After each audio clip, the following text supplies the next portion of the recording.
Hello दोस्तों, स्वागत है आप सभी का आईएएस विद अरिहंत में। हमारी एक सीरीज चल रही है जनरल साइंस और टेक्नोलॉजी को लेकर के।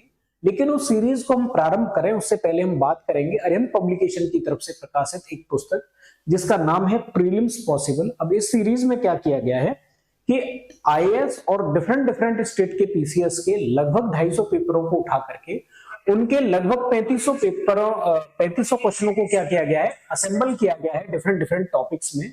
और उन टॉपिक्स को फर्दर डिवाइड किया गया है छोटे छोटे सेगमेंट में। हर एक सेगमेंट को स्टार्ट करने से पहले क्या दिया गया है, शॉर्ट नोट्स आपको दे रखे हैं, उसके बाद क्वेश्चनों को सॉल्व किया गया है। जहां पे जरूरत पड़ी है वहां पे क्या किया गया है, नॉलेज प्लस के रूप में अतिरिक्त जानकारी भी दे दी गई है। इसके साथ ही जब हम लोग पढ़ेंगे उसमें भी कुछ कुछ डाटा जोड़ते चलेंगे जहां जहां जरूरी रहेगा डाटा, या जहां से ज्यादा प्रश्न पूछे जाने की पॉसिबिलिटी है।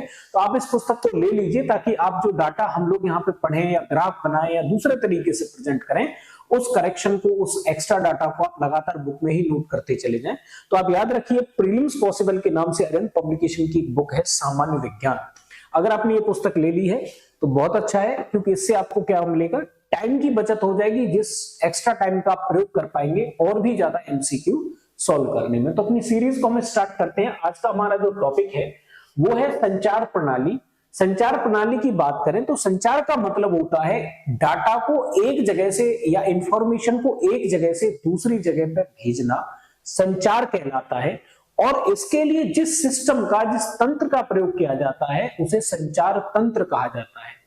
देखिए, संदेशों अथवा सूचनाओं का एक स्थान से दूसरे स्थान पर संचरण क्या कहलाता है, संचार प्रणाली कहलाता है। इसके लिए तीन चीजों की जरूरत पड़ती है। एक तो प्रेसी, प्रेसी मतलब भेजने वाला, दूसरा ग्राही जो संदेश को ग्रहण करेगा, रिसीव करेगा, और तीसरा संचार चैनल। भाई आप जैसे मान लीजिए कि हम फोन पे बात करते हैं तो हमने एक तरफ हमारे पास फोन होना चाहिए जो क्या हो गया, प्रेसी हो गया।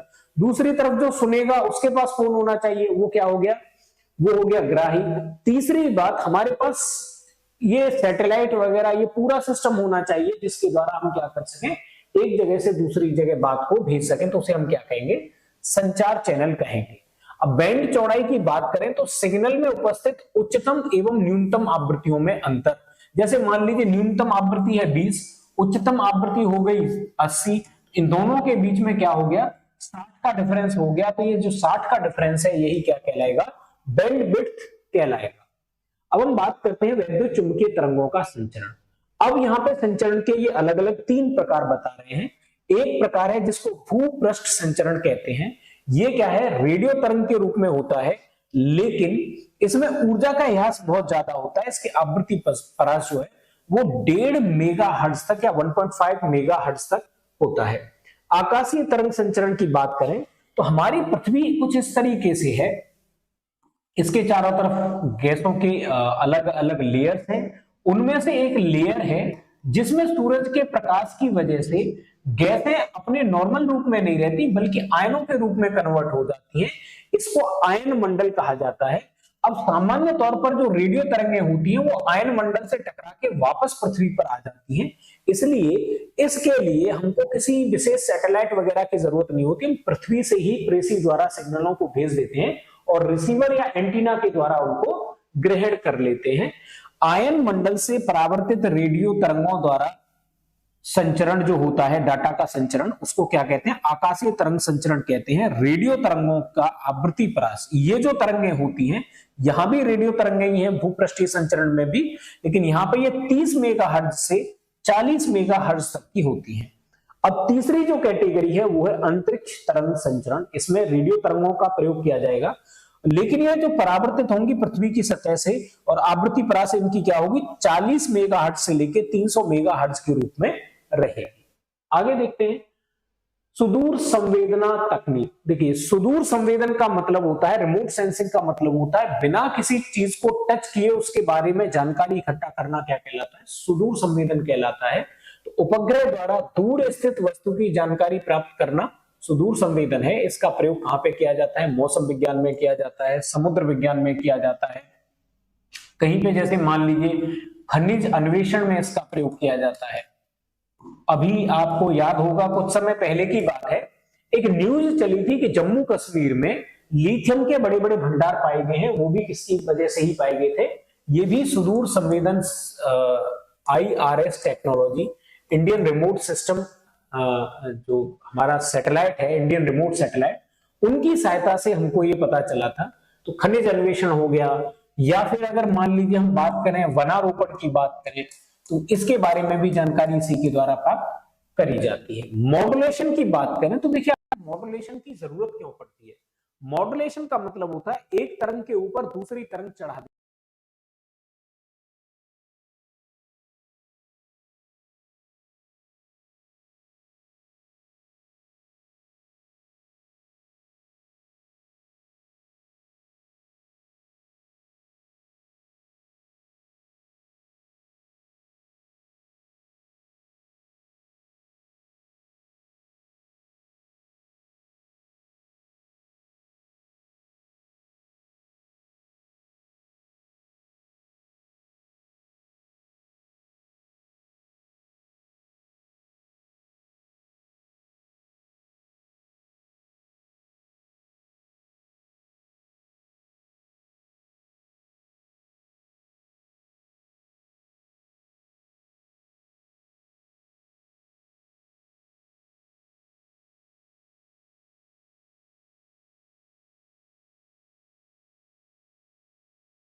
पहुंच पाएंगे।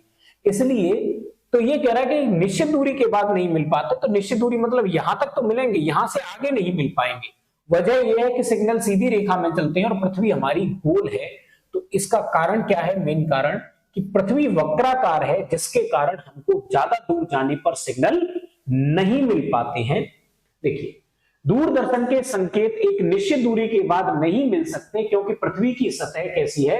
वक्राकार है, अतः दूरदर्शन के ये संकेत पृथ्वी की सतह से परावर्तित नहीं होते हैं और सीधे प्रसारित हो जाते हैं। हमने अभी बात करी थी कि सिग्नल कैसे चलते हैं, सीधी रेखा में चलते हैं, तो यहां तक ये रिसीव होंगे, लेकिन यहां कोई व्यक्ति अगर चाहे तो उसको ये रिसीव नहीं हो पाएंगे। ठीक है, अब आगे हम बात करें रेडियो तरंगों के विक्षेपण के लिए वायुमंडल के निम्नलिखित संस्तरों में से कौन सा एक उत्तरदायी है? तो अभी हमने कहा था कि रेडियो तरंगे आयन मंडल को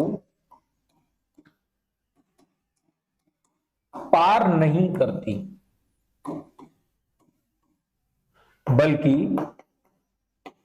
परावर्तित हो जाती हैं।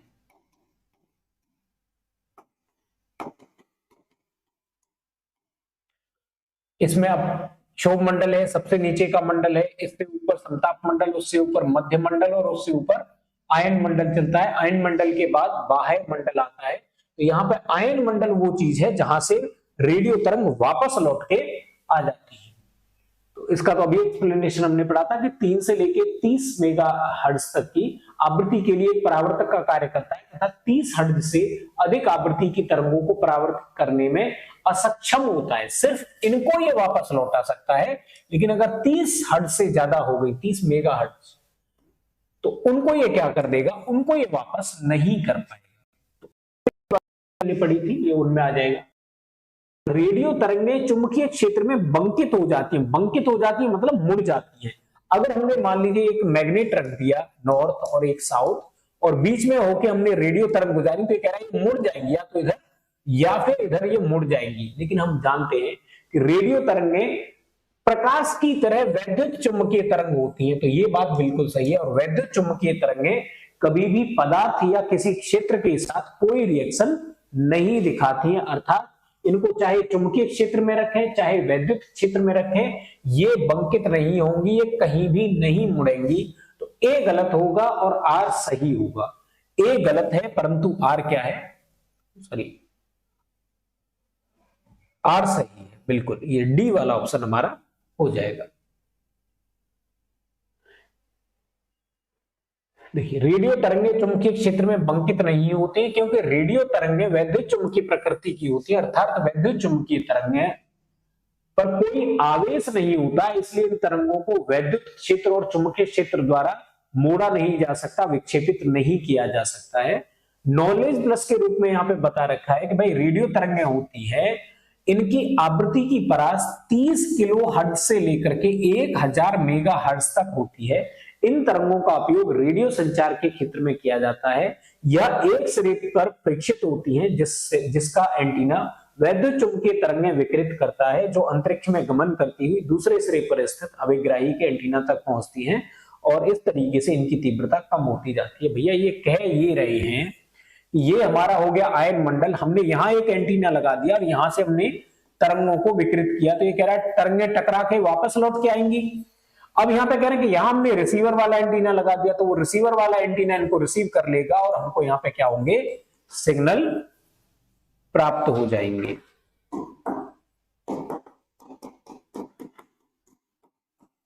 ठीक है, और ये हमारा क्या हो जाएगा? ये प्रेसी वाला एंटीना हो जाएगा, मतलब हम यहां से प्रेषण कर देंगे।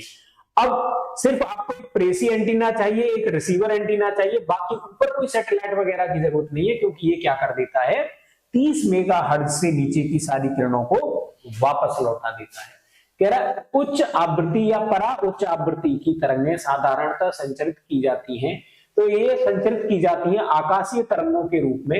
आकाशीय तरंगों के रूप का मतलब ये हो गया कि ये जाती है और जब वहां पे आयन मंडल में ऊपर ये टकराती हैं और वहां से लौट करके फिर वापस पृथ्वी पर आ जाती है, तो इस तरह की तरंगों को आकाशीय तरंग कहा जाता है। ठीक है। और इनकी जो परा उच्च आवृत्ति होती है वो 3 गीगाहर्ट्ज तक होती है। ये फैक्चुअल इंफॉर्मेशन है, अगर आप याद रख सकें तो ठीक है, अदरवाइज ऐसा पूछता नहीं है, कभी 1-2 क्वेश्चन को पूछ लिया। एक रेडियो स्टेशन से 30 मीटर बैंड पर प्रसारण प्राप्त होता है। 30 मीटर बैंड की बात कर रहा है, इसका मतलब क्या हो गया, लैम्डा बराबर 30 मीटर। ठीक है। अब कह रहा है इस स्टेशन द्वारा प्रेषित वाहक तरंगों की आवृत्ति, आपसे आवृत्ति का मान पूछा है, क्या होगा। हम ये जानते हैं कि जो प्रकाश का वेग होता है वही रेडियो तरंगों का भी वेग होगा। इसका मतलब C बराबर आवृत्ति गुणा लैम्डा, ये फॉर्मूला होता है। प्रकाश का वेग या रेडियो तरंगों का वेग बराबर आवृत्ति गुणा लैम्डा।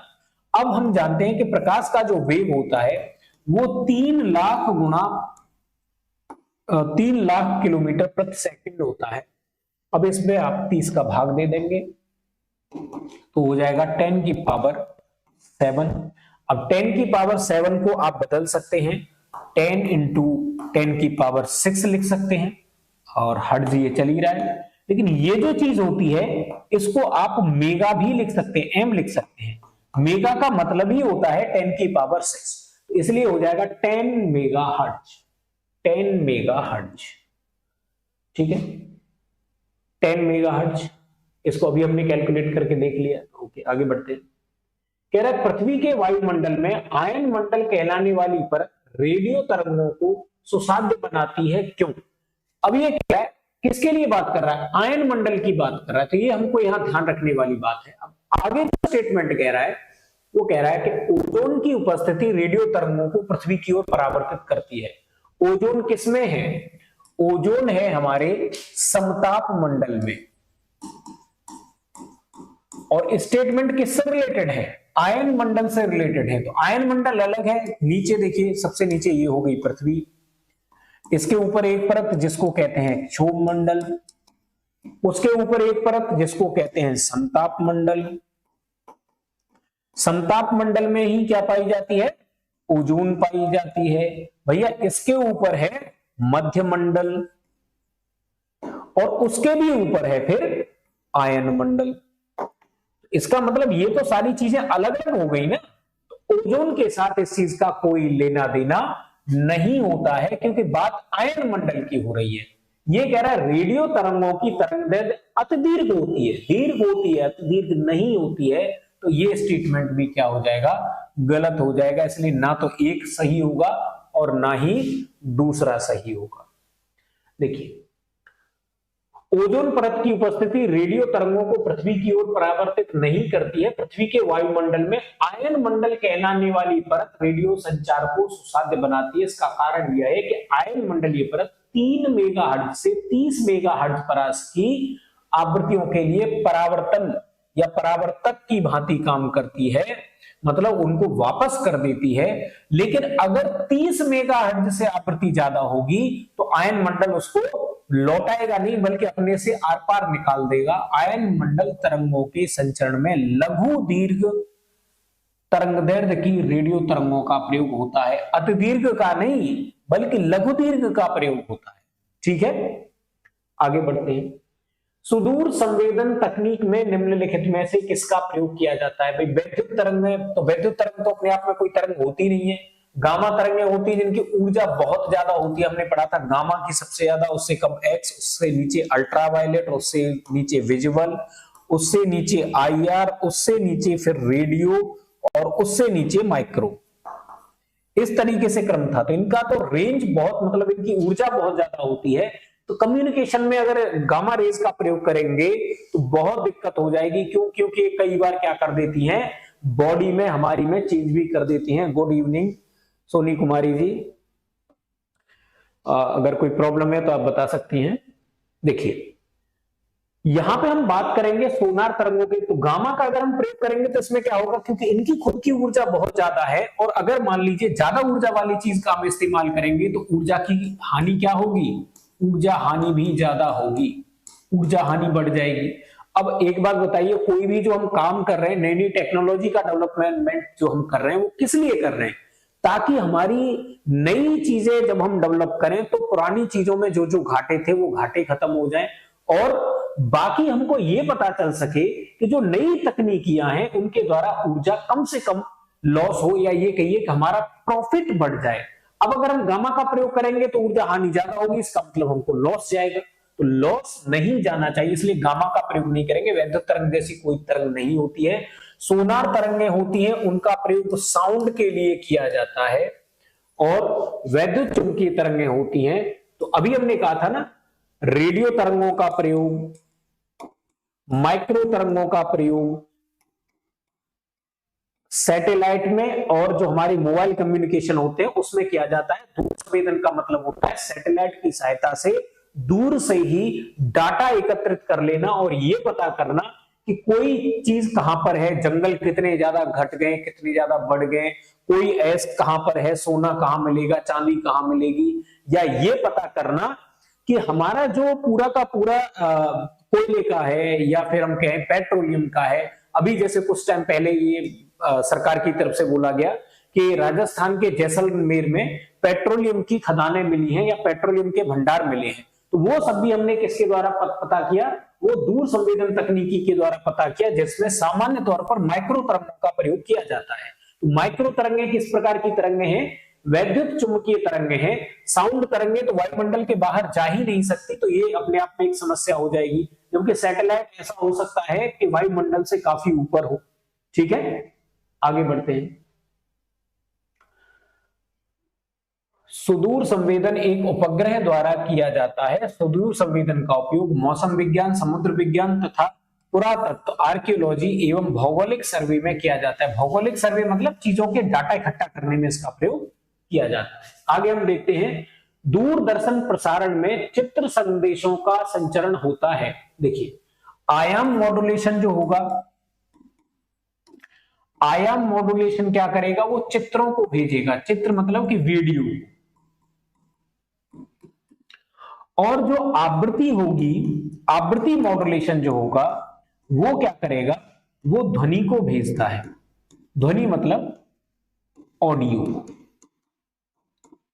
इस तरीके से होता है। तो ये कह रहा है चित्रों का या चित्र संदेशों का संचरण होता है आयाम मॉड्यूलेशन के द्वारा। ये होता है, तीन तरह के मॉड्यूलेशन है, आयाम, आवृत्ति और कला। और मॉड्यूलेशन नाम की कोई चीज होती ही नहीं है, तीन ही प्रकार का होता है ये। ठीक है, देखिए, दूरदर्शन प्रसारण में चित्र संदेशों के संचरण के लिए आयाम मॉड्यूलेशन का प्रयोग किया जाता है। वाहक तरंगों का आयाम मॉड्यूलेशन सिग्नल के तात्कालिक मान के अनुसार परिवर्तित होता है, जबकि वाहक तरंग की आवृत्ति और कला क्या रहती है, स्थिर रहती है। तीन चीजें हैं, दो को स्थिर रखेंगे, एक के आधार पर मॉड्यूलेशन कर देंगे। इस प्रकार के मॉड्यूलेशन को आयाम मॉड्यूलेशन कहते हैं। अर्थात जब कला और आवृत्ति स्थिर रखी जाती है और तब मॉड्यूलेशन किया जाता है, तो इस प्रकार के मॉड्यूलेशन को आयाम मॉड्यूलेशन कह दिया जाता है। अब हम बात करते हैं दूरदर्शन प्रसारण में श्रव्य संकेतों का प्रेषण करने के लिए कौन सी तकनीकी का प्रयोग किया जाता है। तो आयाम का तो प्रयोग हो गया कहां के लिए, चित्रों के लिए। आवृत्ति का प्रयोग होता है किसके लिए, जो हमारे श्रव्य संकेत हैं या साउंड को या ऑडियो को एक जगह से दूसरी जगह पहुंचाने के लिए आवृत्ति मॉड्यूलेशन का प्रयोग किया जाता है। स्पंदकूट मॉड्यूलेशन नाम की कोई चीज नहीं होती है, काल विभाग मॉड्यूलेशन नाम की कोई चीज नहीं होती है। आयाम, आवृत्ति और कला मॉड्यूलेशन तीन ही प्रकार के मॉड्यूलेशन होते हैं। ठीक है, देखिए, जब उच्च आवृत्ति की वाहक तरंगों की आवृत्ति को श्रव्य संकेतों के संगत आयामों के अनुरूप परिवर्तित किया जाता है, तो उनके परस्पर अध्यारोपण की क्रिया आवृत्ति मॉड्यूलेशन कहलाती है। अर्थात मोटे मोटे शब्दों में आप इसको इस तरीके से समझ सकते हैं कि जब आवृत्ति को छोड़ करके आयाम और कला को स्थिर कर दिया जाता है, तब एक तरंग के ऊपर दूसरी तरंग चढ़ाई जाती है, तो ये घटना क्या कहलाती है, आवृत्ति मॉड्यूलेशन कहलाती है। और इस तकनीक से प्रसारित किसी संकेत में कोई भी शोर या विकृति नहीं होती है, या ये कह सकते हैं कि शोर या विकृति से इस प्रकार के संकेत मुक्त होते हैं। देखिए, आवृत्ति मॉड्यूलेशन के बारे में क्या सही नहीं है ये पूछ रहे हैं। तो पूछ रहे हैं आवृत्ति मॉड्यूलेशन की आवृत्ति परास आयाम मॉड्यूलेशन से कम होती है। फिर इसकी तरफ देखिए, बैंडविड्थ आयाम मॉड्यूलेशन से ज्यादा होती है। अब ये दोनों क्या हो गए, परस्पर विरोधी हो गए। असल में जो आवृत्ति मॉड्यूलेशन होता है उसकी जो परास है वो क्या होती है, कम नहीं होती बल्कि ज्यादा होती है।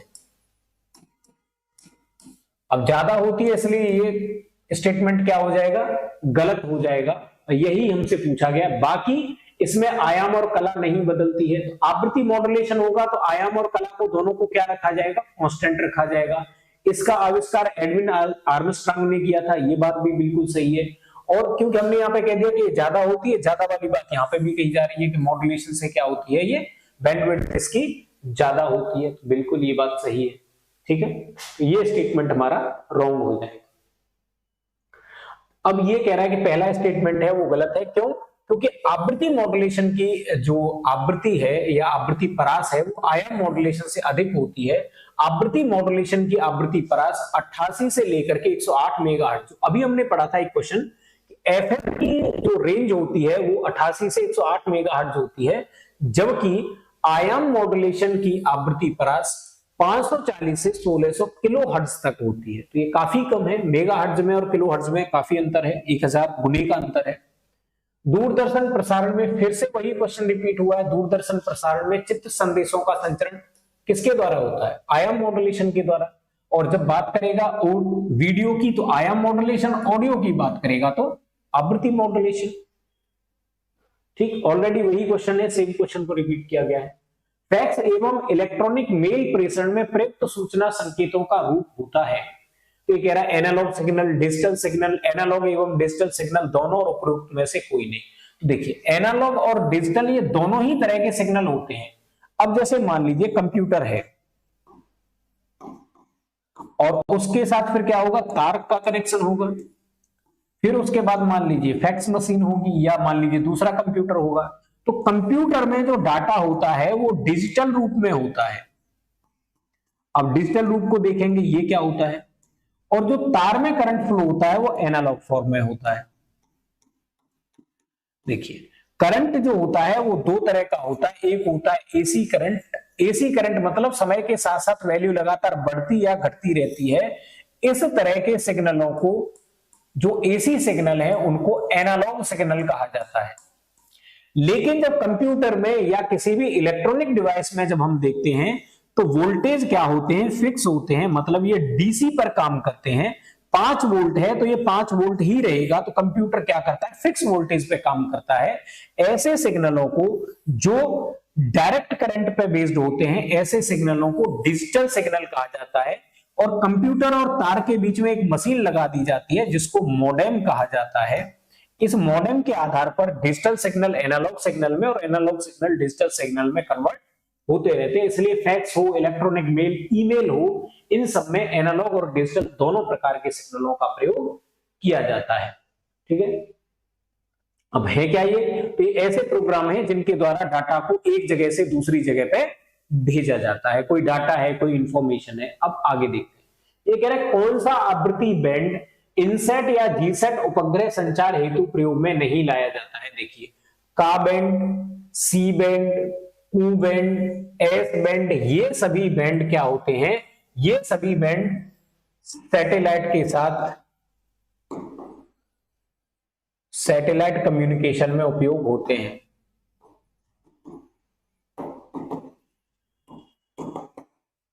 लेकिन अगर हम एमएफ बैंड की बात करें तो सैटेलाइट के जितने भी बैंडविड्थ होती है उनमें एमएफ बैंड नाम की कोई चीज नहीं होती है। मीडियम फ्रिक्वेंसी नाम की जो ये बैंडविड्थ यहाँ पे बताई जा रही है, ये जो विड्थ है ये सिर्फ और सिर्फ रेडियो कम्युनिकेशन में इस्तेमाल की जाती है। तो एमएफ आवृत्ति बैंड का उपयोग इनसेट या जीसेट संचार हेतु नहीं किया जाता। इसका जो पूर्ण रूप है वो क्या है, मीडियम फ्रिक्वेंसी है होता है। और जो एक प्रकार की रेडियो तरंग है, इसका उपयोग रेडियो प्रसारण के लिए किया जाता है। इसकी आवृत्ति 30 हर्ट्ज से लेकर के 3000 किलो हर्ट्ज तक होती है। ठीक है, तो जो एमएफ वर्ड यूज है, मीडियम फ्रिक्वेंसी है, उसका सैटेलाइट कम्युनिकेशन के साथ कोई रोल नहीं होता है। अब देखेंगे कि टेलीविजन दर्शक डिश एंटीना प्रयुक्त करते हुए बरसात में उपग्रह सिग्नल प्राप्त नहीं करते। क्यों? क्योंकि एंटीना छोटे होते हैं। ये बात भी सही है। अगर एंटीना बहुत विशाल होगा तो छोटा सा भी सिग्नल आएगा, उसको रिसीव कर लेगा और डाटा हमको मिल जाएगा, मतलब चित्र हमको मिल जाएंगे। कह रहे बरसात की बूंदें रेडियो तरंगों की ऊर्जा अवशोषित करती हैं।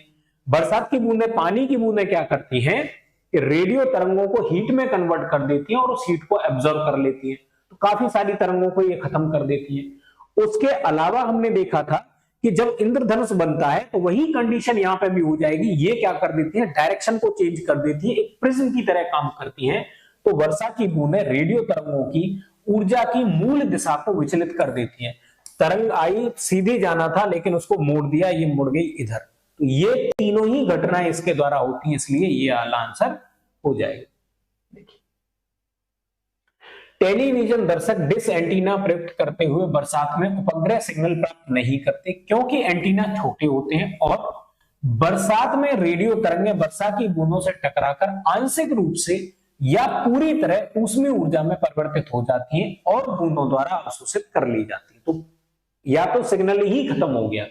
इसके अलावा जो सिग्नल बचता है उसके साथ क्या होता है, वर्षा की बूंदें रेडियो तरंगों की ऊर्जा की मूल दिशा को बदल देती हैं, विचलित कर देती हैं, मूल रास्ते से हटा देती हैं, करने में भी सक्षम होती हैं। अतः इन कारणों से बरसात में उपग्रह सिग्नल प्राप्त करने में कठिनाई होती है तथा वर्षा के समय रेडियो सिग्नल कमजोर हो जाते हैं और छोटे एंटीना सिग्नल ग्रहण नहीं कर पाते। इसलिए बरसात हो रही होती है तो नॉर्मली हम सिग्नलों को नहीं देख पाते। तो आज की इस पर चर्चा को तो यही विराम देंगे, लेकिन विराम देने से पहले हम बात करेंगे अरिहंत पब्लिकेशन की प्रीलिम्स पॉसिबल के नाम से सामान्य विज्ञान की इस पुस्तक की। अगर आप इसी साल एग्जाम देने वाले हैं तो ये पुस्तक जरूर खरीद के एक बार पढ़ लीजिए उसको ध्यान से, क्योंकि जितने ज्यादा एमसीक्यू आप करेंगे उतना ही ज्यादा आपकी ग्रिप बनेगी सब्जेक्ट के ऊपर। इसके अलावा भारतीय अर्थव्यवस्था, राज्य व्यवस्था, भूगोल और इतिहास से संबंधित क्लासें भी इसी चैनल पर लगातार चल रही हैं। तो अगर आप तैयारी कर रहे हैं और इसी साल आपका देने का मन है तो आप हमारे इस चैनल को ज्वाइन करके इन संबंधित क्लासों को भी करते रहिए। इसके साथ ही इन संबंधित पुस्तकों को लेकर के इनके भी एमसीक्यू को एक बार आप पढ़ डालिए ताकि आपकी ग्रिप बने और जो डर है एमसीक्यू का वो आपके मन से धीरे धीरे धीरे करके दूर हो जाए। इसी के साथ आज की इस पर चर्चा को यहीं विराम देते हैं। अगली पर चर्चा